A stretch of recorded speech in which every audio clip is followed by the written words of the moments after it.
اسرائیلی media نے دعویٰ کیا ہے کہ صہیونی وزیر اعظم نیتن یاہو نے امریکی حکومت کے سامنے ایران کی جانب سے ہزاروں مظاہرین کی اجتماعی پھانسیوں کے شواہد پیش کیے، جس میں ایران نے اپنے رد عمل میں کہا ہے کہ کیا امریکی اتنے ہی بیوقوف ہیں کہ وہ نیتن یاہو کی بات مان لیں۔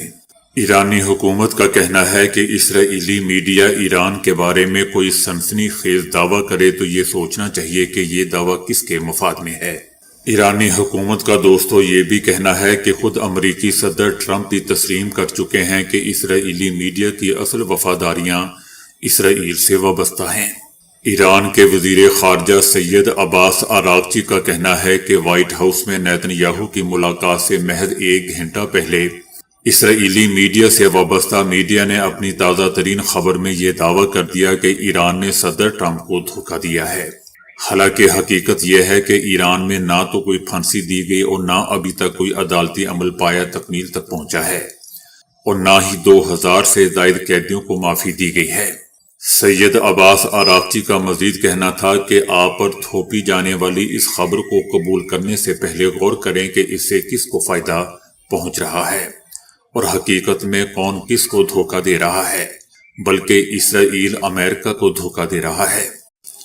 وائٹ ہاؤس میں اسرائیل کے وزیر اعظم نیتن یاہو نے امریکی صدر ٹرمپ سے دوستوں ملاقات کی ہے۔ ملاقات کے بعد صدر ٹرمپ کا کہنا تھا کہ نیتن یاہو کے ساتھ ملاقات کسی خاص نتیجے پر ختم نہیں ہو سکی، البتہ ایران سے مذاکرات جاری رہنے پر اتفاق ہوا تاکہ دیکھا جا سکے کہ ایران کے ساتھ کوئی معاہدہ طے پا سکتا بھی ہے یا نہیں۔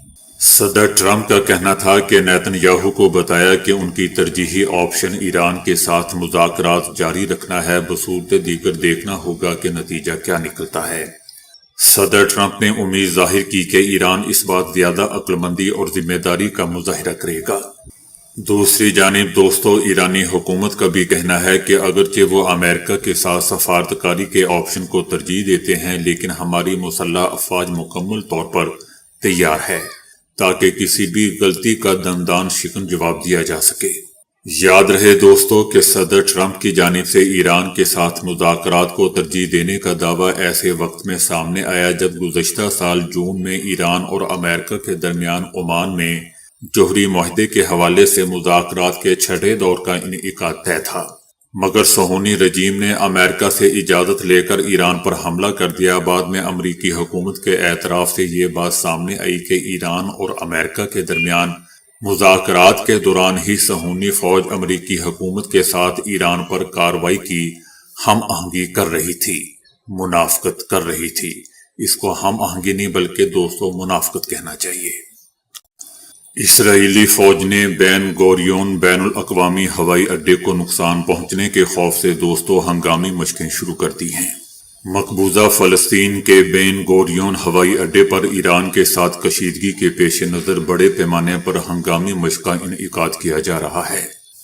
رپورٹ میں بتایا گیا ہے کہ گزشتہ ایرانی میزائل حملوں سے ظاہر ہوتا ہے کہ کوئی بھی علاقہ خطرے سے محفوظ نہیں ہے۔ یہ مشق بہت سے منظرناموں کے لیے تیاری کا مظاہرہ کرنے کے لیے منعقد کی گئی ہے، جن میں سب سے زیادہ سنگین حالات میں بھی شامل ہیں کیونکہ غیر ملکی ایئر لائنز آہستہ آہستہ اسرائیل کے لیے اپنی پروازیں دوبارہ شروع کر رہی ہے۔ خصوصی دستوں نے ہنگامی صورتحال میں ہوائی جہاز کے ذریعے دستوں کو ہوائی اڈے پر روانہ کرنے کی بھی مشق کی۔ ایران کے سپریم لیڈر آیت اللہ خامنائی کے مشیر علی شمخانی نے دوستو ایران کی میزائل صلاحیت کو ریڈ لائن قرار دے دیا۔